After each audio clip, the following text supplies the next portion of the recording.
अब एक और वरमाला के चरण का प्रारंभ करते हैं और हमारे क्षेत्र के विधायक अरविंद पटेरिया जी भी इस अवसर पे हैं।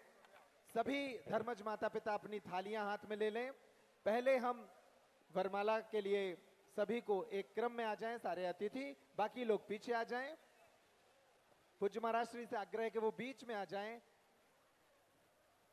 ताकि एक और वरमाला का चरण पूर्ण हो सके।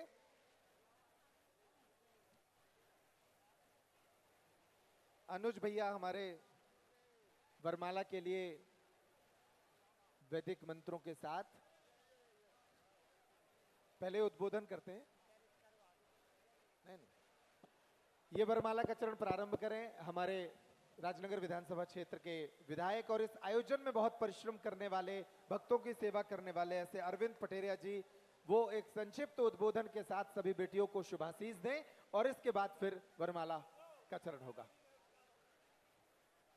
बोलो बागेश्वर महाराज की, सन्यासी बाबा की, धीरेन्द्र के शास्त्री जी महाराज की।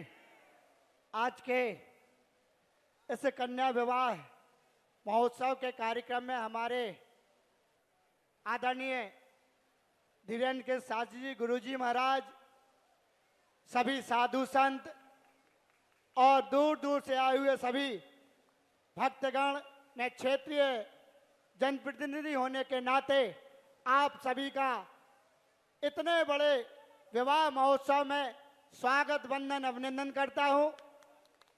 वास्तव में मैं देख रहा हूं लगभग 8-10 दिन से जिस प्रकार से गुरुजी मेहनत कर रहे हैं, तो मैं आज बैठे बैठे सोच रहा था कि ईश्वर इतनी शक्ति भगवान गुरुदेव के पास है और दिन रात मेहनत करके कैसे, मैं जो अभी जिस दिन मुख्यमंत्री जी आए थे उस दिन भी मैंने कहा था कि 1-1, 2-2 घंटे केवल आराम करते हैं, ना खाते हैं, ना शरीर की चिंता करते हैं, तो कैसे कर पाते हैं। तो आज मुझे समझ में आया कि लोग एक कन्यादान करके ये मानते हैं कि हम धन्य हो गए और अपना जीवन सफल हो गया। और कहा गुरुजी एक एक विवाह महोत्सव में 300 कन्याओं का विवाह संपन्न कराते हैं और उनका आशीर्वाद जो भगवान से मिलता है उनको, उसी के कारण उनको यह ताकत और शक्ति मिलती है जिस कारण से वह इतनी सेवा कर पा रहे हैं और लोगों के लिए इतना सब कर पा रहे हैं। मैं ज्यादा ना बोलते, केवल इतना कहूंगा कि मैं अपने आप को सौभाग्यशाली मानता हूं कि मुझे राजनीतिक क्षेत्र में काम करने को तो सभी को मिलता है, लेकिन इतने बड़े धाम पर और इतने बड़े, चाहे देश में विदेश में, इतनी ख्याति प्राप्त आदरणीय गुरुदेव हमारे क्षेत्र में है। और जिससे कारण की आज मैं कह रहा हूं ना कि हम पहले छतरपुर का नाम बताते थे तो लोग पूछते थे कहां पर है, तो हमें खर्राहो बताना पड़ता था। अब खर्राहो में भी लोग कहते थे कहां पर है, हम बताते हैं कि बागेश्वर धाम का नाम लेते हैं जैसे बोलते हैं, या अगर इंग्लिश अंग्रेजी भी मिलते हैं तो वह भी हमसे बोलते हैं कि आप बहुत बड़े सौभाग्यशाली हैं, आप वहां से आते हैं, कभी हमें गुरुदेव से मिलवाना। तो हम अपने आप को कितना सौभाग्यशाली ना माने कि हमें रोज अगर चाहें तो गुरुदेव का आशीर्वाद मिलता है, उनके दर्शन प्राप्त होते हैं। और दूर दूर से आकर के लोग जिस प्रकार से अपनी समस्याओं को लेकर के आते हैं और गुरुदेव साहस हंस करके बेचारों की मदद करते हुए उनका निदान करते हैं। तो मैं आदरणीय गुरुदेव से यही कहना चाहूंगा कि गुरुदेव आप ऐसे ही हम सब पर आशीर्वाद बनाए रखें। आप सब ऐसे ही, भगवान से मैं प्रार्थना करता हूं कि भगवान गुरुदेव पर भी जिस प्रकार से भगवान बागेश्वर महाराज की कृपा गुरुदेव पर है, सन्यासी बाबा की कृपा गुरुदेव पर है, उनके गुरुदेव की कृपा उन पर है, ऐसे ही बनाए रखना जिससे कि हमारे क्षेत्र को ऐसे ही संपन्नता, ऐसे ही सबको आशीर्वाद मिलता रहे, जिससे कि सभी का जीवन सुखमय रहे। मैं अंत में सभी जो यहाँ पर 300 से अधिक जोड़ों ने जो यहाँ पर जिनका विवाह संपन्न कराया है, मैं आप सबको भाग्यशाली, सौभाग्यशाली मानता हूँ कि आपको आदरणीय गुरुदेव के सानिध्य में जिस प्रकार से देख रहे हैं, कोई अपना पिता मान करके, कोई अपना भाई मान करके, कोई अपना माँ मान करके, जिस प्रकार से वात्सल प्यार करके गुरुदेव आशीर्वाद दे रहे हैं। मैं आप सबको शुभकामनाएं देता हूं और पुनः यह कहूंगा कि आप बहुत भाग्यशाली हैं जो गुरुदेव के सानिध्य में आपका विवाह संपन्न हुआ।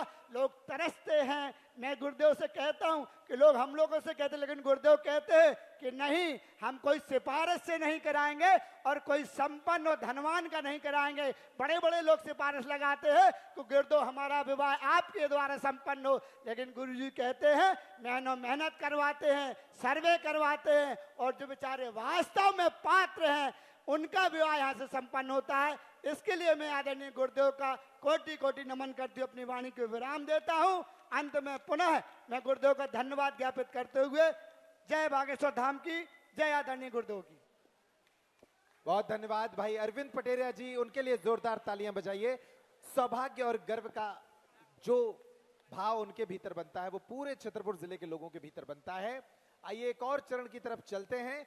इस बीच बैठक व्यवस्था के लिए एक सूचना है, जो आगे के सारे ब्लॉक हैं जो खाली रखे गए थे इन बेटियों के लिए, उनके परिवारों के लिए, अब इनको धीरे धीरे भरना है। वो कैसे भरेंगे? सेंट्रल गैलरी में जो लोग खड़े हैं उनको अंदर लेना शुरू कर दीजिए, और ये पूछे जो लाल कुर्सियों वाले 2 ब्लॉक हैं उनको वहां से भरवाइए। सेंट्रल गैलरी जो बीच की गैलरी है जहां बैठक व्यवस्था के सेवादार खड़े हैं वहां से भरिए। जय श्री राम। जोरदार ताली बजा करके धन्यवाद दो जो हमारी बिटिया और दामाद हैं और हमारे प्रिय यहाँ के क्षेत्रीय विधायक जिनके आप अभी उद्बोधन को सुन रहे थे। आपके कारण धाम की व्यवस्थाओं में किसी भी प्रकार से कमी नहीं आती है। संपूर्ण राजनगर विधानसभा इसके लिए आभारी है कि हमारे विधायक श्री अरविंद पटेरिया जी के द्वारा सदैव समाज सेवा के कार्य होते हैं और सबकी मदद करते हैं। तो जोरदार ताली बजा करके हम सब आपको धन्यवाद दें, और इस वर्ष भी आप धर्मज माता पिता बन करके पूरी जिम्मेवारी, एक दिन तो रात्रि में आकर भंडारे की व्यवस्था आपने देखी, क्योंकि हमारी व्यस्तता ज़्यादा थी तो स्वयं जाकर के भंडारे का निरीक्षण किया। इसके लिए हम अपने भैया श्री अरविंद पटेरिया जी को साधुवाद धन्यवाद दे रहे हैं।